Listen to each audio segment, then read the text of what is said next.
Dan untuk meningkat acara selanjutnya yaitu sambutan pertama yang insyaallah akan disampaikan oleh panitia peringatan haul sekaligus tawafan pengajian dan juga rohan jamaah masyarakat Tabligh Gambling. Para panitia yang kami sebutkan agar segera naik atau maju ke depan. Pertama, Bapak Robi, Bapak Muhammad atau Bapak Madun, Bapak Saifuddin, Bapak Mansur dan Bapak Dewi. Pada para panitia kami persilahkan. Sallallahu ala Muhammad.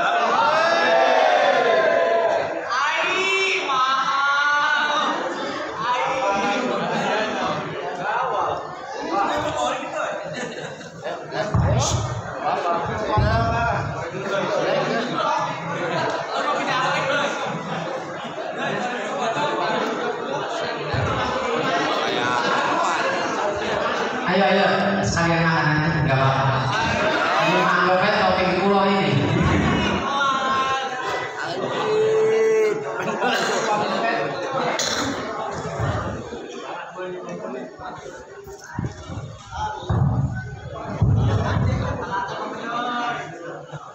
Bismillahirrahmanirrahim. Assalamualaikum warahmatullahi wabarakatuh.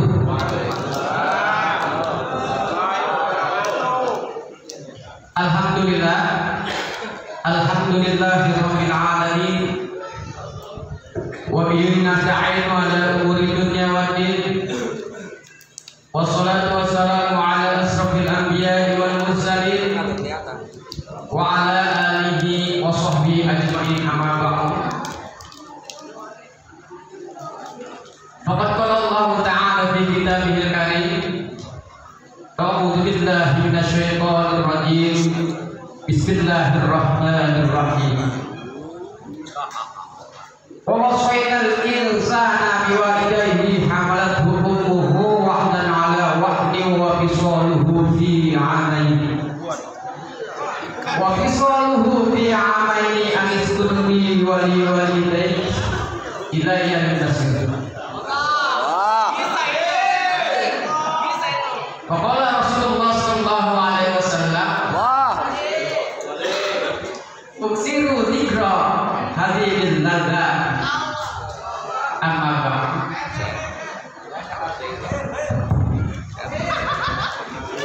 Pertama-tama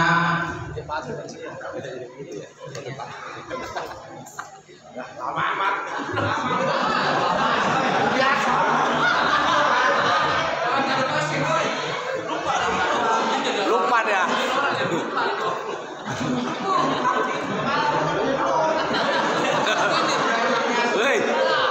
Buka.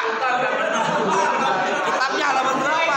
segala puji bagi Allah Subhanahu wa taala yang memberikan kita kesehatan, kesempatan hingga kita dapat berkumpul di majlis yang penuh barokah ini.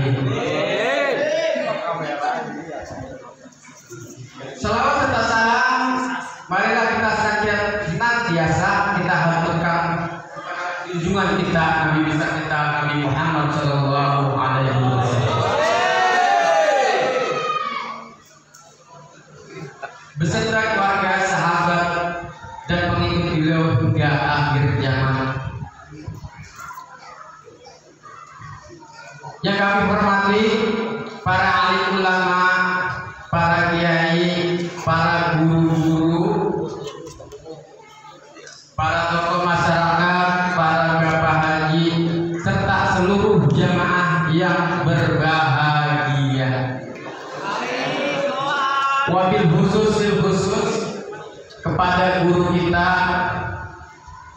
Al-Mukarram wal Mukarram Kiai Haji Abdullah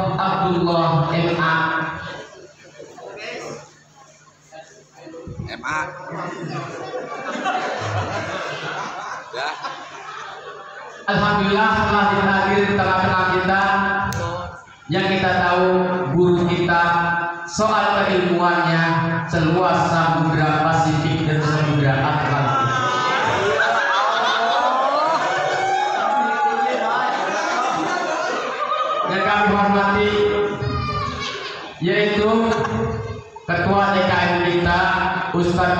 Soleh.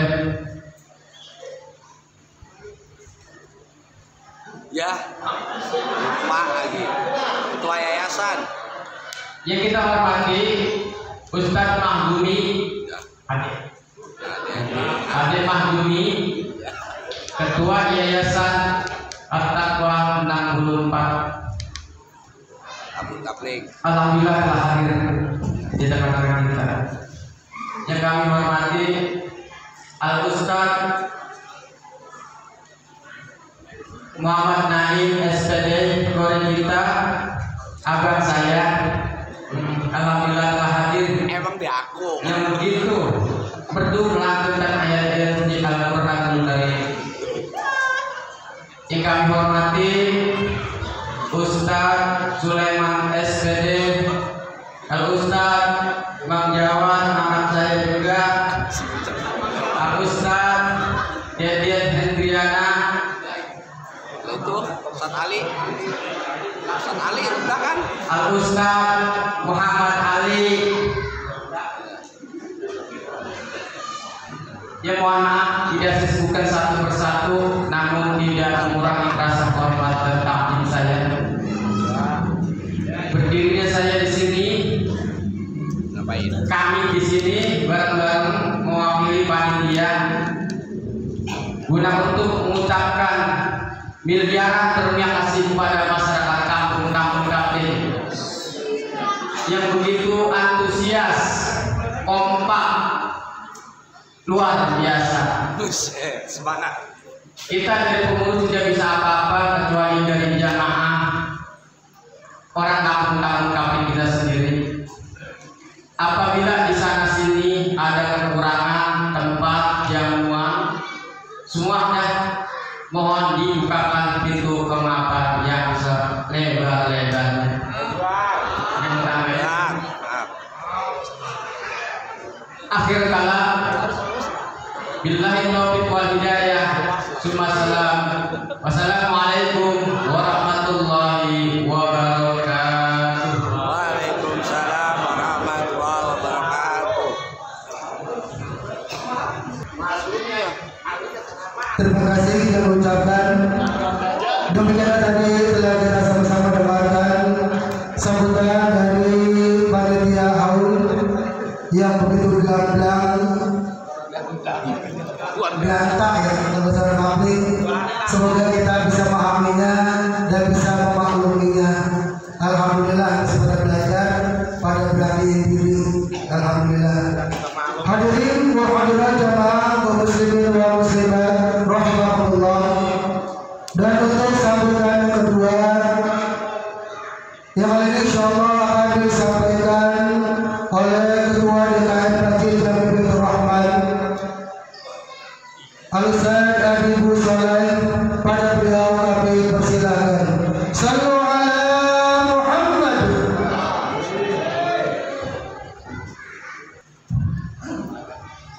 Assalamualaikum warahmatullahi wabarakatuh. Alhamdulillah wassalatu wassalamu ala Rasulillah Sayyidina wa maulana Muhammadin abdillah wa ala alihi wa sahbihi wa mawala. La haula wa la quwwata illa billah. Yang kami hormati dan kami muliakan guru kita bersama Al-Mukarram Fadilatul Syekh Kiai Haji Abdullah MA. Alhamdulillah beliau sudah hadir. Kita doakan mudah-mudahan guru kita panjang umur dan bisa mengajar kita, bimbing kita ila yaumil qiyamah. Amin amin ya rabbal alamin. Dan juga kami hormati, kami muliakan qori kita Ustaz Muhammad Naim. Dan juga kami hormati guru kita Paman Bunda Ustaz Abdul Jawad Asagir, guru kita Ustaz Deden Hendriana, guru kita Ustaz Muhammad Naim, guru kita Ustaz Sulaiman SPDI, guru kita Ustaz Adem Mazuni, dan juga yang kami hormati, kami muliakan segenap panitia pengurus, baik pengurus pengajian bulanan atau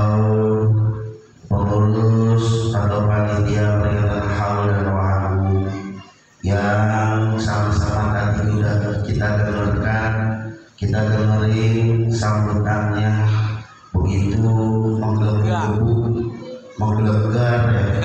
Sebenarnya saya sudah cukup tadi ya, tapi alhamdulillah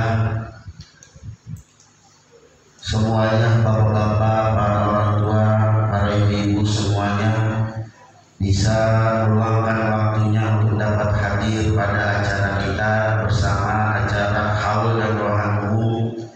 Mudah-mudahan bapak-bapak, para orang tua, para ibu-ibu semuanya, para rekan-rekan remaja yang hadir pada malam ini semuanya pahalanya dilipat ganda oleh Allah Subhanahu wa taala. Amin amin ya rabbal alamin.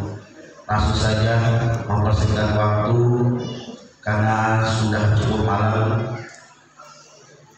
Pertama kami mewakili DKM Masjid Jami Baitur Rahman mengucapkan ribuan terima kasih yang sebesar-besarnya kepada para panitia, para pengurus DKM, pengurus pengajian, pengurus pembangunan, dan juga para orang tua kami, para bapak-bapak, para ibu-ibu, rekan-rekan remaja semuanya, dan juga terkhusus para guru yang telah berjuang mensupport dan juga selalu mensupport acara kegiatan yang ada di Masjid Jami Baitur Rahman. Kami mewakili DKM Masjid Baitur Rahman mengucapkan ribuan terima kasih yang sebesar-besarnya dan juga memohon maaf apabila banyak kekurangannya, karena jujur memang masjid kita ini, Masjid Jami Baitur Rahman, kita mengupayakan segala kemampuan kita yang ada di sini. Niat kita cuma satu, khidmah lillahi ta'ala, karena memang semua serba keterbatasan ya, makanya semuanya kami buka dengan seterang-terangnya, dan juga kami mohon supportnya, mohon masukannya, kritikan, sarannya semuanya untuk terus kemakmuran Masjid Jami Baitur Rahman. Semoga dari tahun ke tahun makin lebih baik lagi, karena kami adalah manusia biasa. Mungkin pemahaman dan pemikiran kami terbatas, mungkin dari bapak-bapak, para orang tua semuanya yang sudah lebih pengalaman, yang juga jangkauannya lebih luas. Kalau memang ada ide-ide dan juga keinginan program yang baik di Masjid Jami Baitur Rahman, silakan sampaikan saja ke kami. Insya Allah kalau memang itu baik dan positif, sifatnya membangun untuk kemakmuran Masjid Jami Baitur Rahman dan juga mendukung dalam segi finansial, kami akan siap untuk menabung dan menjalankannya, karena kami hanya khidmah, pelayan. Kami cuma bisa memberikan yang terbaik untuk kemakmuran Masjid Jami Baitur Rahman. Bahasa orang dikasih tahu, dinasehatin, saya siap karena untuk kebaikan Masjid Jami Baitur Rahman. Oleh karenanya sekali lagi kami mengucapkan ribuan terima kasih kepada panitia yang telah berjuang penuh ya, dari awal pembentukan cuma waktunya 1 bulan, singkat ya, tapi alhamdulillah acaranya berjalan dengan lancar ya.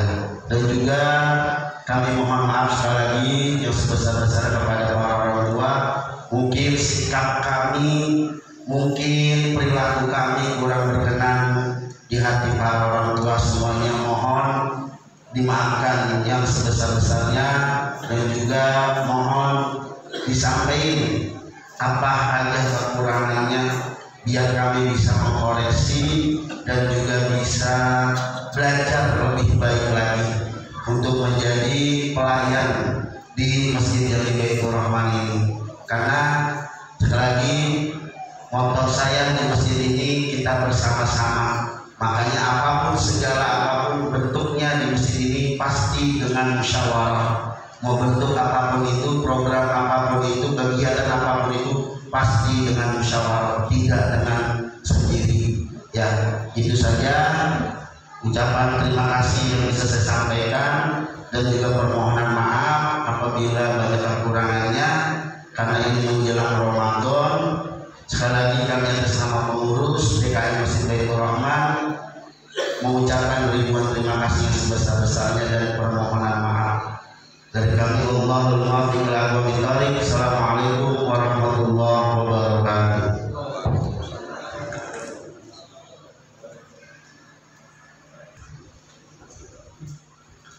Terima kasih mengucapkan. Dan untuk meningkat acara selanjutnya yaitu Maulidul Hasanah atau ceramah agama yang kali ini insyaallah akan disampaikan oleh guru kita Bapak Kiai Haji Abdullah Abdullah MA. Pada beliau kami persilakan. Sallallahu alaihi Muhammad.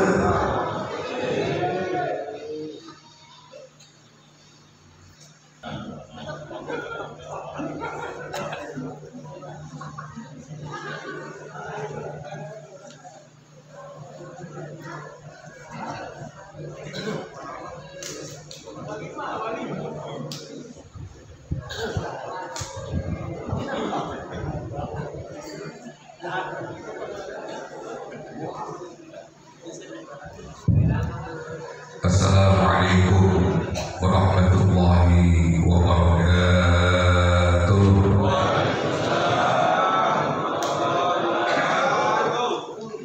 Alhamdulillah, alhamdulillahilladzi amata wa ahya wa adhaka wa abka wa adalla wa ahda.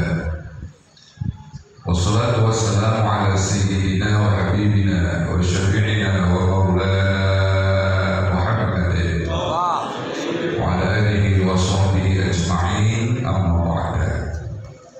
صحابة الفضيلة حضرة الأساتذة الأعزاء والرؤساء الكرام أخص بالذكر صاحب الفضيلة المكرم الأستاذ عبد الجواد المكرم الأستاذ محمد علي Ketua Dewan Kemakmuran Masjid Jami Baitur Rahman Adinda Ustaz Adi Busori, Ketua Yayasan Al-Taqwa Cabang Tambun Kapling Adinda Ustaz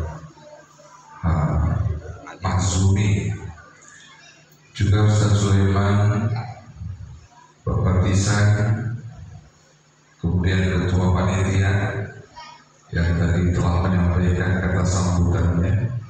Begitu indah uraian yang telah disampaikan buat kita semua. Semoga kita memahaminya. Amin. Ya Allah. Bapak Ibu yang saya hormati dan yang saya muliakan, malam ini kita mengadakan acara haul umum sekaligus tawakuf pengajian sementara. Hari ini juga kita baru saja membaca surah Yasin 3 kali. Dan hari ini juga Allah Subhanahu wa Ta'ala turun ke langit dunia. Maknanya malam ini Allah turun ke langit dunia itu adalah rahmatnya yang turun ke langit dunia dalam rangka memberikan ampunan kepada seluruh makhluk kecuali beberapa orang yang tidak akan diampuni malam ini. Yang pertama adalah orang yang musyrik kepada Allah. Di sini insya Allah tidak ada yang musyrik yang baik. Yang kedua, tidak akan diampuni malam ini adalah orang yang marah sama saudaranya. Di sini ada yang marah sama saudara. Bahaya. Gimana sih? Kalau perlu malam ini harus saling memaafkan karena Allah turunkan rahmatnya malam ini buat kita dan kita akan dapat ampunan dari Allah Subhanahu wa Ta'ala. Dan malam ini juga harus kita isi dengan kegiatan-kegiatan yang baik, karena malam ini adalah malam apabila kita melakukan kebaikan, Allah pasti akan tulis catat kebaikan itu dan pasti Allah berikan ampunan. saya berpesan untuk kita semua, Bapak-bapak, malam ini selain kita baca Yasin, tolong nanti setelah kita bubar dari sini, kita juga mengamalkan Ayatul Hirs. Apa itu Ayatul Hirs?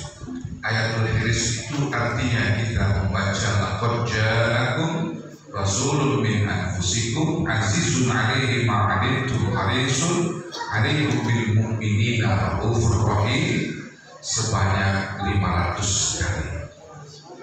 Sanggup? Halus itu maknya. Halus. Guru halus. Karena ada fatwa dari Imam Ahmad At-Tijani, beliau menyatakan man qara'a ayatul hirsi lailatal nisfi min sya'ban 500 marrah la yus'al fi qabri. Barang siapa yang membaca ayatul hirs sebanyak 500 kali di malam nisfu Sya'ban, maka ketika dia meninggal dunia nanti, dia tidak akan ditanya oleh malaikat di alam kuburnya. Ayo Pak, laqad ja'akum rasulun min anfusikum azizun 'alaihi ma 'anittum harisun 'alaikum bil mu'minina raufur rahim. Sanggup ya Pak ya? Dicicil aja ya, sambil duduk, sambil rebahan, pokoknya sampai di angka 500. Namanya Ayatul Hirs, kita baca malam ini juga. Karena malam ini Pak, malam perpindahan buku. Jadi salah seorang ahli hadis yang telah mencatat menjadi sebuah buku yang berjudul Mukhtarul Ahaditsin Nabawiyah. Beliau di sana menulis sebuah hadis bahwa manusia itu catatan amal perbuatannya akan dilaporkan oleh malaikat kepada Allah. Ada laporan harian, ada laporan mingguan, dan ada laporan tahunan. Tu'radu a'malul ibadi yawmal isnaini wal khamis 'ala Allah ta'ala wa tu'radu 'ala al-anbiya'i wal aba'i wal ummahati yawmal jum'ah fayafrahuna bihasanatihim. Dilaporkan catatan amal perbuatan manusia pada setiap hari Senin dan Kamis oleh malaikat, dilaporkan kepada Allah, dan dilaporkan pada setiap hari Jumat terhadap para nabi-nabi, orang-orang tua kita yang telah berpulang ke rahmatullah, dan itu dilaporkannya pada hari Jumat. Maka senanglah mereka, orang-orang tua kita, ketika mendapatkan catatan kehidupan kita dengan catatan yang baik. Berarti Senin itu Pak, kita dilaporin sama malaikat perbuatan kita. Hari Kamis juga sama. Karena itu Nabi memerintahkan kita untuk berpuasa pada setiap hari Senin dan Kamis, supaya catatan amal perbuatan yang kita lakukan dari Senin dan Kamis, saat itu kita sedang berpuasa, berarti kita tercatat dalam keadaan baik. Senin Kamis puasa kan ya Pak Ibu ya? Ini dari wajah-wajahnya kelihatannya nggak pernah ninggalin Senin Kamis ini. Ya nggak pernah ninggalin. Dan ternyata bukan hanya kepada Allah saja catatan amal perbuatan kita dilaporkan oleh malaikat, tapi juga dilaporkan kepada para nabi dan orang-orang tua kita. Orang tua kita yang telah berpulang ke rahmatullah, satu minggu ini apa yang kita kerjakan mereka tahu. Bapak kita yang sudah meninggal dunia, ibu kita yang sudah meninggal dunia, semua apa yang kita kerjakan mereka juga tahu karena dapat laporan dari malaikat. Fayafrahuna bihasanatihim, maka mereka orang-orang tua kita itu senang ketika kita bisa melakukan kebaikan-kebaikan. Jadi jangan berpikir kalau kita sama orang tua kita udah putus, jangan. Karena apa yang kita kerjakan hari ini orang tua kita tahu. Marah kita sama saudara kita, orang tua kita tahu. Apa saja yang kita lakukan mereka pasti tahu. Dan seluruh catatan kehidupan kita setiap malam nisfu Sya'ban itu dilaporkan secara global, secara utuh. Ini 1 tahun dilaporkan oleh malaikat kepada Allah Subhanahu wa Ta'ala. Mudah-mudahan tadi Yasin yang kita baca, yang kita jadikan sebagai wasilah, itu menjadi catatan yang terbaik untuk kehidupan kita di masa yang akan datang. Bapak Ibu yang saya hormati, itu bicara nisfu Sya'ban tadi ya. Di sini tadi pada sembahyang sunnah nisfu Sya'ban, ada yang sembahyang, ada yang kagak. Jangan ya.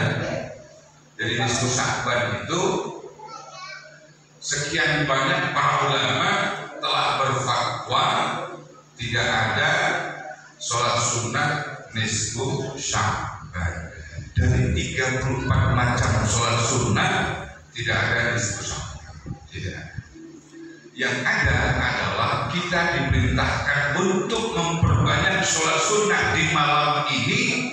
Dan sholat sunnah itu bisa jadi tahajud, bisa jadi witir, bisa jadi nafil mutlak dan lain sebagainya.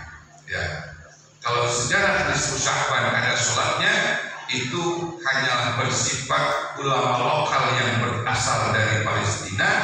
Pada saat dia melakukan malam nisfu Sya'ban, sholat sunnah, dan kemudian diikuti oleh para pengikutnya, dan kemudian menyebar sampai ke Indonesia. Padahal itu bukan contoh dari baginda Nabi besar kita Muhammad Sallallahu Alaihi Wasallam. Dan setelah nisfu Sya'ban, kita akan masuk nanti pada bulan suci Ramadan. Oleh karena itu ada persiapan-persiapan yang harus kita lakukan di bulan suci Ramadan ini. Yang menjadi perhatian saya Bapak Ibu, banyak di masyarakat kita, kalau di bulan suci Ramadan itu ketika terdengar azan maghrib, itu biasanya buka puasa, membaca doa. Doanya adalah Allahumma lakasumtu. Bapak di sini kalau doa buka puasa bacanya apa? Allahumma lakasumtu. Ini banyak yang salah naruh. Allahumma lakasumtu itu memang doa untuk kita berbuka puasa, tetapi itu setelah berbuka puasa. Ayo kita luruskan kembali. Nanti kalau misalkan kita sudah masuk Ramadan, pada saat azan berkumandang, Allahu Akbar, Allahu Akbar, jangan baca Allahumma lakasumtu berminum, jangan. Yang kita lakukan adalah Bismillahirrahmanirrahim, minum, makan korma.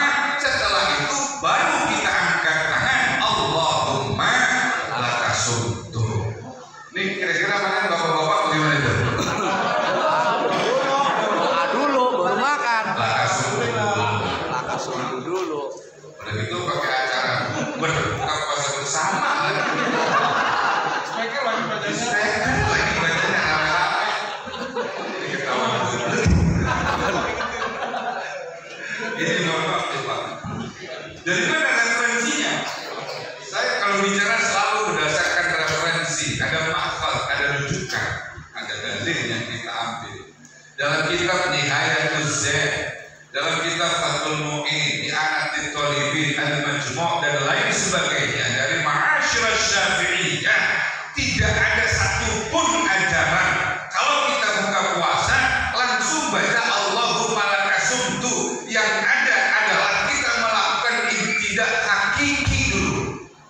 Apa itu ibtidah hakiki? Ibtidah hakiki itu artinya kita mulai berbuka dengan permulaan yang sejati, permulaan yang sebenar-benarnya. Dan permulaan yang sebenar-benarnya itu adalah merujuk pada hadis Nabi, kullu amrin zibalin la yubtada'u fihi bismillahirrahmanirrahim fahuwa aqta. Jadi kalau kita buka puasa bersama atau kita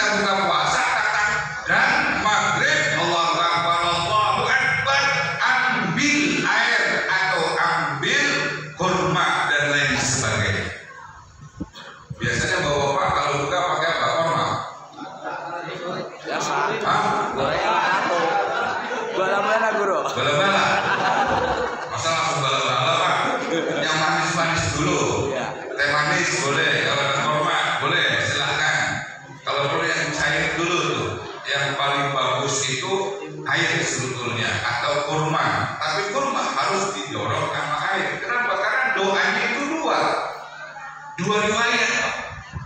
Kita baca Allahumma laka sumtu wa bika amantu ala rizqika aftartu bi rahmatika ya arhamar rahimin. Itu satu riwayat.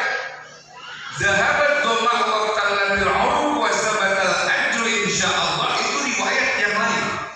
Kemudian ulama-ulama kita menggabungkan dua doa ini menjadi satu.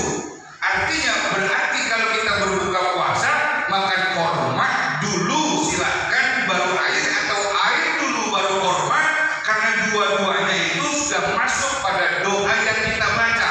Kalau korma aja belum basahin tenggorokan, air saja belum mengenyangkan. Oleh karena itu dua-duanya korma dulu baru air, atau air baru korma.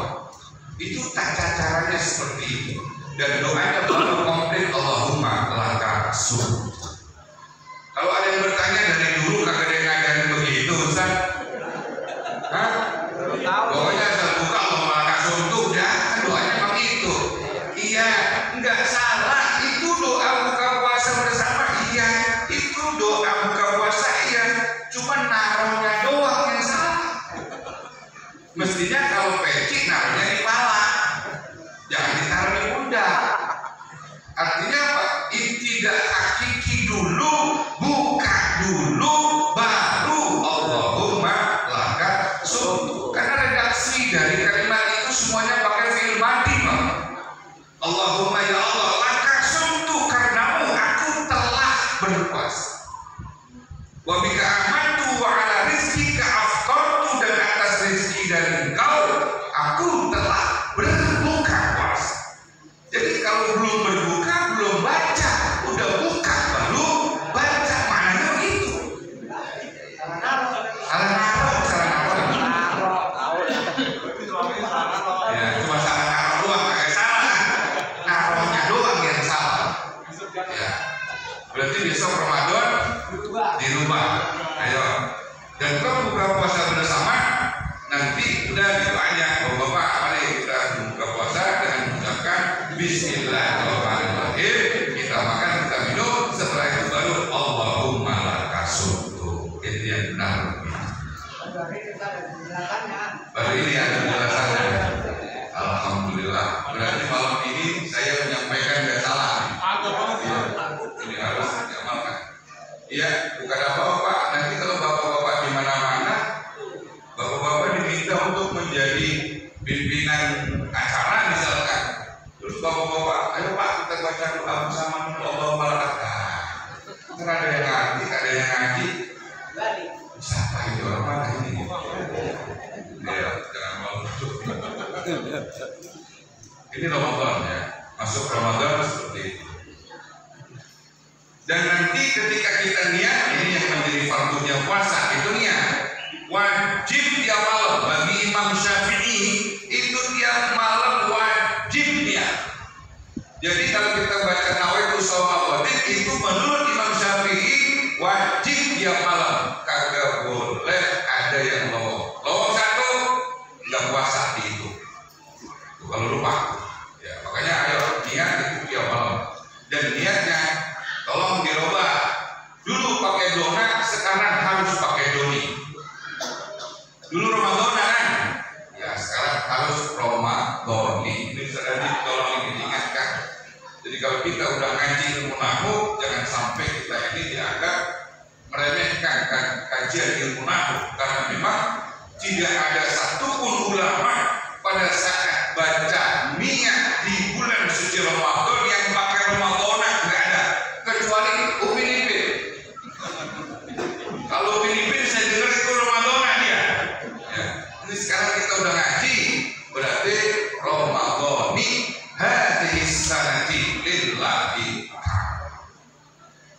Ini yang harus kita perhatikan. Kemudian juga di puasa itu ada wajib puasa, ada sunnah puasa, ada makruhat puasa, dan ada muharramat puasa. Ada yang diharamkan dalam puasa. Kalau yang sunnah-sunnah saya pikir sudah di luar kepala semua ini bapak-bapak ya.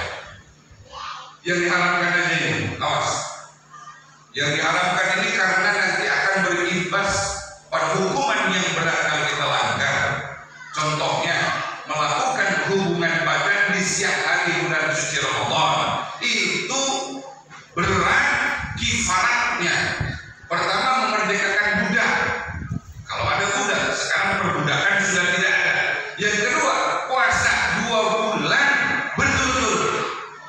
Ini berat Pak.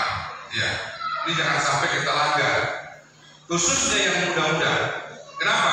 Karena dari Nabi, di zaman Nabi dulu pernah ada bapak-bapak datang ke rumah Nabi. Ya Rasul, saya kalau cium istri saya bagaimana puasa saya? Kata Nabi, nggak batal. Bapak-bapak nih, pulang dia. Terus yang muda datang lagi ke Nabi. Ya Rasul, kalau saya mencium istri saya di saat saya puasa di bulan suci Ramadan, bagaimana hukumnya? Batal puasa kamu. Ini pertanyaannya sama, tapi jawabannya berbeda. Yang muda kemudian ketemu di jalan sama yang tua tadi. Kamu dari mana? Dari rumah Nabi. Apa yang kau tanya? Yang saya tanya adalah bagaimana hukumnya di bulan suci Ramadan mencium istri. Terus jawaban Nabi gimana? Oh, nggak batal. Kata yang muda, loh, kok dia nggak batal? Tapi saya mau batal. Akhirnya berdua datang lagi ke Nabi. Kemudian kata Nabi, kamu yang tua nggak batal karena udah tua. Udah tua makan stroke ya, Stroke kan udah. Sinyalnya udah ngedip ya. Kalau kamu masih muda, nggak masih strong, nyium itu bahaya, bisa membatalkan puasa. Maka ini bukannya Nabi pilih-pilih, tetapi kondisi manusianya juga menentukan untuk sebuah keputusan hukum gitu. Ini bapak-bapak yang 70 aman. Ya boleh nanti pilih yang 70, yang 70. Yang paling kalau minum jalan-jalan doang. Ya. Tapi yang 25, yang 30 awas jangan. Itu bisa membatalkan puasa. Kenapa? Hukumannya berat. Kecuali lupa. Kalau lupa siang hari melakukan hubungan badan di bulan suci Ramadan, nggak masalah. Itu rezeki.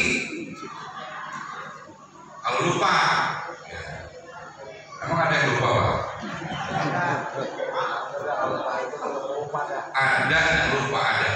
Karena saya pernah ditanya suami istri, belum saya malam siang tadi habis melakukan hubungan badan sama bini saya. Kata saya, lah terus ente ingat apa yang sekali? Bini lo ingat apa enggak? Apa belum tahu dulu. Bini juga ngomong belum tahu dulu. Saya kagak ingat sekali. Jadi sama-sama lupa. Saya bilang kalau sama-sama lupa itu anugerah dari Allah. Syukurin. Alhamdulillah. Kalau begitu enak dilupa. Yang penting jangan pura-pura lupa. Gak ada enak kalau lupa. Jadi kalau lupa gak masalah Pak. Kita makan sepiring sama sebakul, kalau lupa sama itu. Termasuk hubungan badan. Kecuali lagi hubungan badan ingat di tengah jalan. Enggak. Ibarat orang main dulu tangkis, kalau lagi nyemak dia nakik, dia terosok. Lagi seru-serunya, bocahnya gedor-gedor pintu, Pak minta duit buat beli petasan. Kata bininya, Bang puasa. Bagaimana dah? Kira-kira Bapak kalau lagi gitu bagaimana dah? Nah, terusin. Nah, itu maunya. Bu, saya tanya, ibu kalau lagi begitu lupa terus ingat, ibu kira-kira yang ibu lakukan apa? Terus. Ibu ini ibu. Terus Bu, juga. bagaimana Bu? Tanggung. Tendang. Ini benar ini. Apa? Terus. Alhamdulillah ingat nih. Benar itu wajibu al-iqla'u. Order wajib itu nyambut buru-buru, maaf gak bahasa gitu ya. Apa sih bahasa gitu kan? Tahu. Stop. Langsung itu kalau misalkan kata bininya, wah muring-muringan dia. Kalau belum tuntas kemudian udah harus di stop gitu. Itu resiko. Pokoknya Bu, kalau misalkan gapanya lagi di atas, terus ingat, Bang puasa, langsung tendang Bu.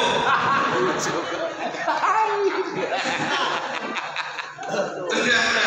Maksudnya biar buru-buru tuntas, jangan pakai nanya.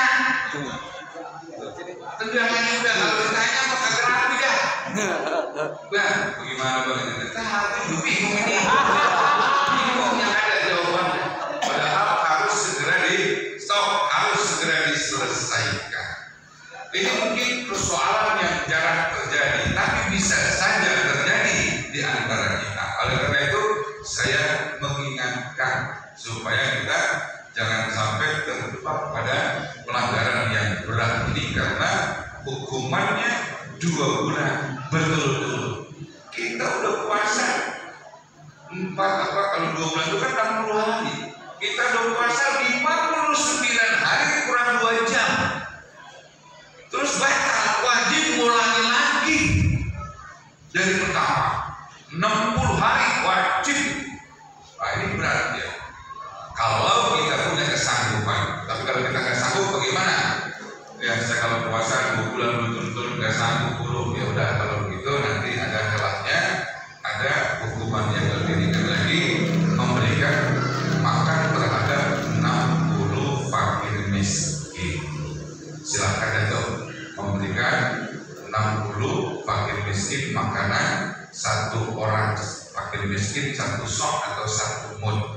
1 mud itu sama dengan 6 ons, jadi seliter kurang, jadi sekitar 60 liter kurang gitu. Nah, silakan berikan itu kepada fakir miskin. Kalau nggak sanggup puasa 2 bulan berturut-turut.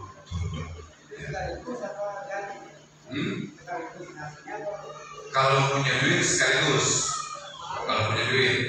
Kalau nggak punya duit silakan dicicil. Ya saya punya cuma 5 liter, kasih dulu 5 liter, tapi dicatat ya. Seperti itu. Itu udah diingat hukum itu. Pada puasa 2 bulan berturut-turut. Diingat banget, enteng banget itu solusi terakhirnya seperti itu. Bapak Ibu yang bisa hormati, itu nanti di bulan suci Ramadan yang harus kita jaga lagi adalah begini. Ada puasa itu sah secara hukum fikih, tapi pahalanya nggak ada.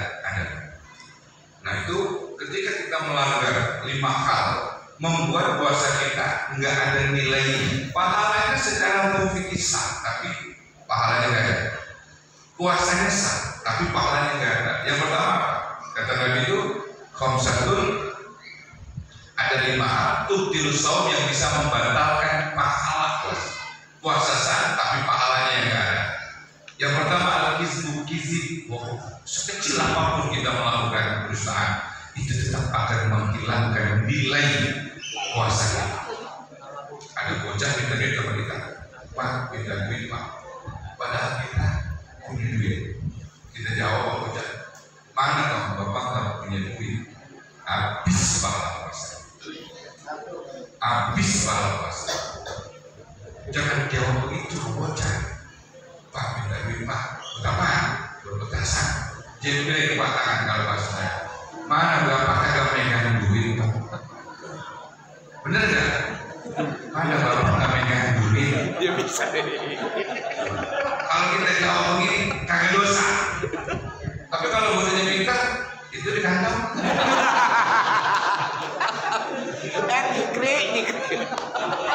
Itu di kantong bagaimana?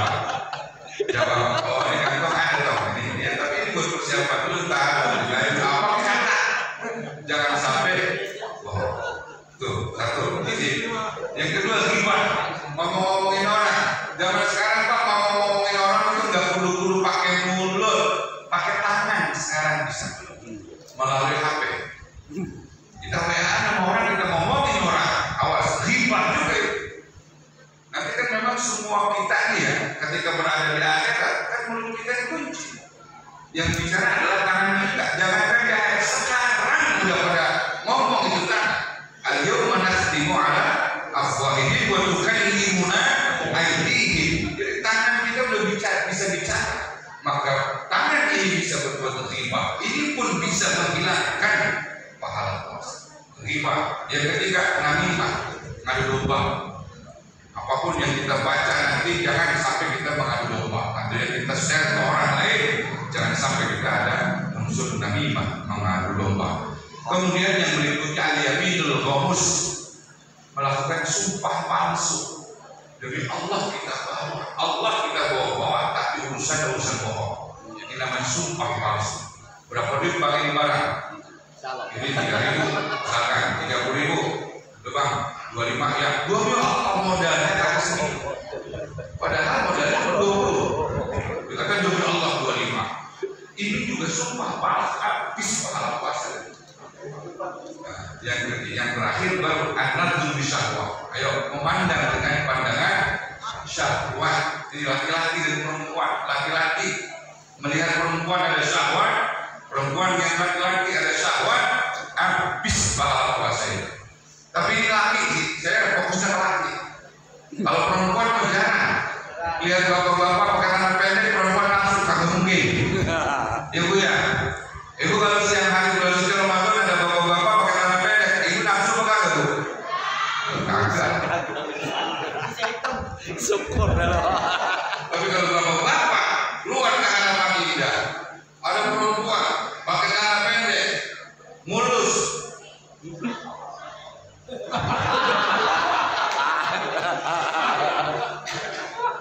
Bapak lihat apa kagak? Bapak lihatin apa kagak? Bagus. Alhamdulillah orang sini mah berarti hebat gimana ya? Jadi bapak kalau lihat perempuan mulus itu bodinya kalau bahasa orang sana semelohai berapa?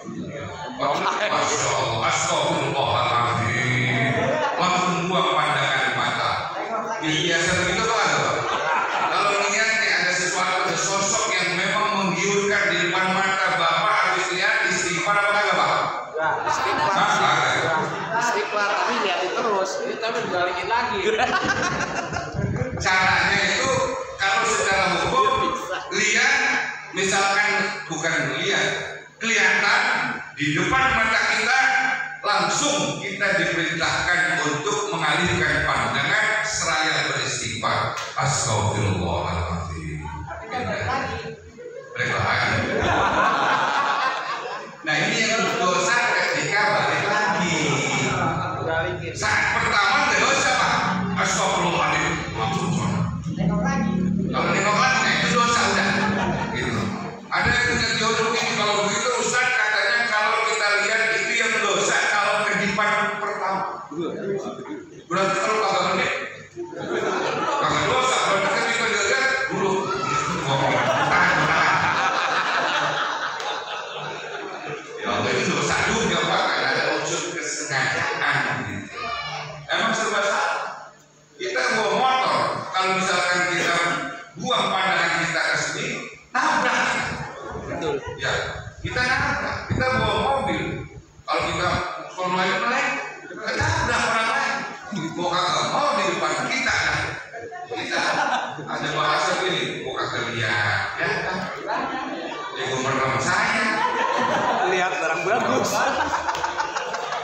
Ini yang berat nih, makanya kita hindari dah ya hal-hal yang dapat merusak nilai pahala puasa kita, yang bisa menghilangkan pahala puasa kita. Walaupun puasanya itu tetap sah, cuma kagak ada upahnya, kagak ada balasannya, kagak ada pahalanya.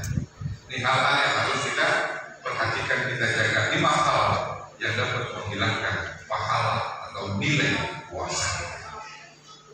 Bapak Ibu yang saya hormati, kemudian nanti masuk kita di Idul Fitri. Sebelum Idul Fitri kita ada bayar zakat. Ya, ini saya mohon bayar zakat itu sebaiknya kapan? Ya, kalau bicara tentang hukum fikih, bayar zakat itu adalah malam Idul Fitri atau sebelum berangkat melakukan sholat Idul Fitri. Itu afdolnya di situ.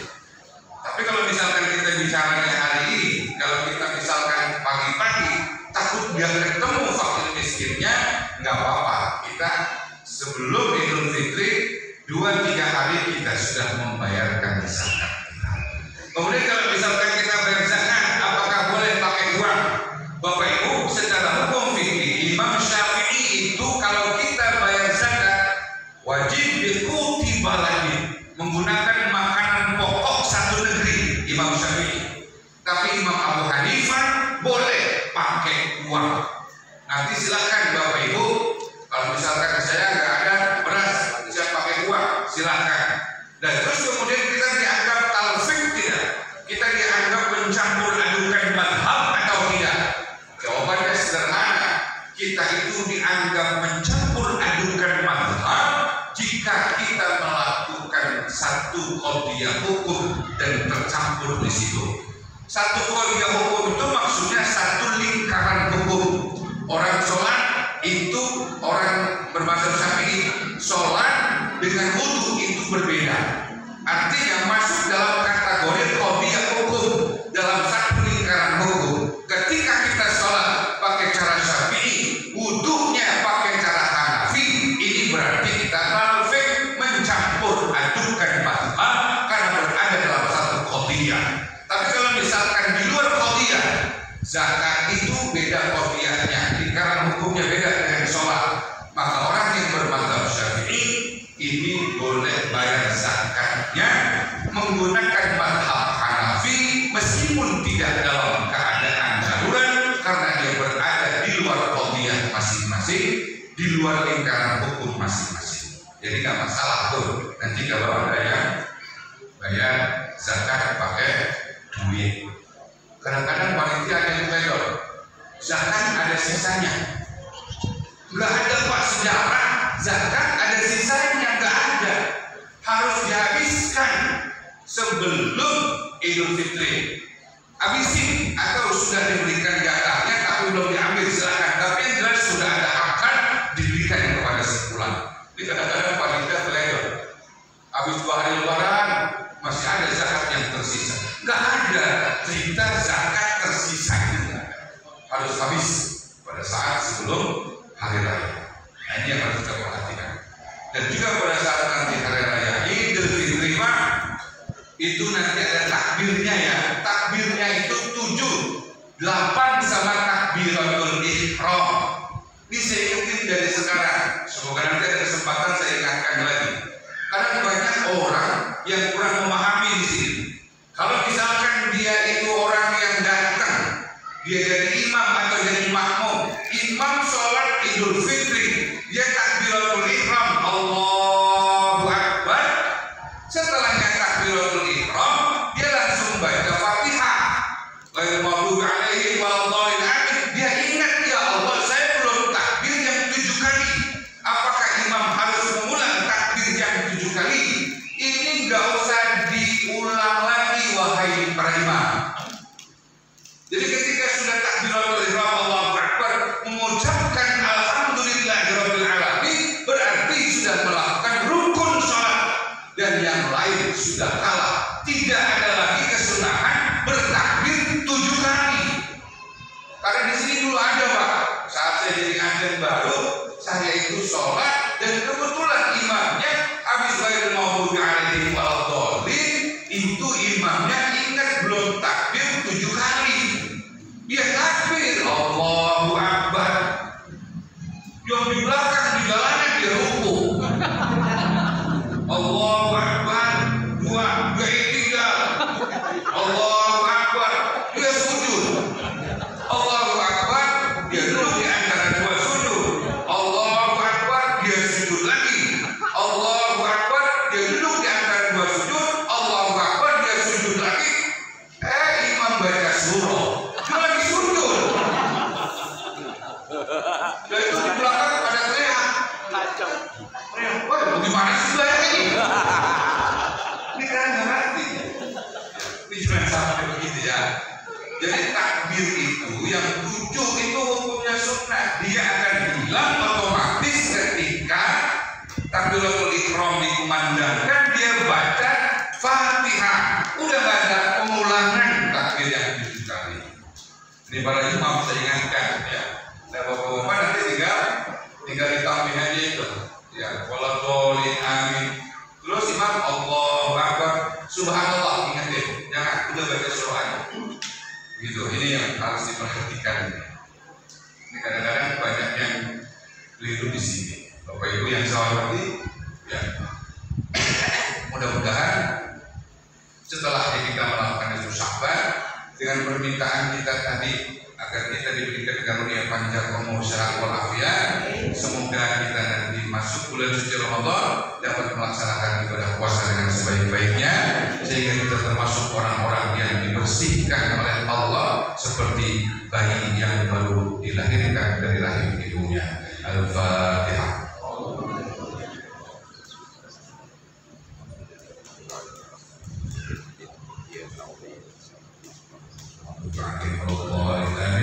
Dari saya barangkali ini saja yang dapat kami sampaikan, dan atas nama Dewan Pengajar yang menyampaikan kajian di masjid yang kita cintai ini, tentu saya banyak salah Bapak Ibu, karenanya pada kesempatan kali ini saya mohon dibukakan pintu maaf yang sebesar-besarnya. Maafin ya Pak, maafin ya Bu, ya insya Allah saling memaafkan dan hal terbaik yang diajarkan dalam syariat kita. Dan tentu saya paling banyak salah pokoknya, sebab saya paling banyak ngomong. Ya, saat saya ngajar bapak-bapak nggak ada ngomong kan ya, alhamdulillah. Jadi saya paling banyak salah, saya paling banyak dosa. Sekali lagi saya mohon dibukakan pintu maaf yang sebesar-besarnya, dan hanya ini yang dapat kami sampaikan. Kurang lebih kita maaf. Syukron wa dumtum bil khair wal barakatuh wal najah. Wallahu muwaffiq ila aqwamit thoriq. Assalamualaikum warahmatullahi wabarakatuh.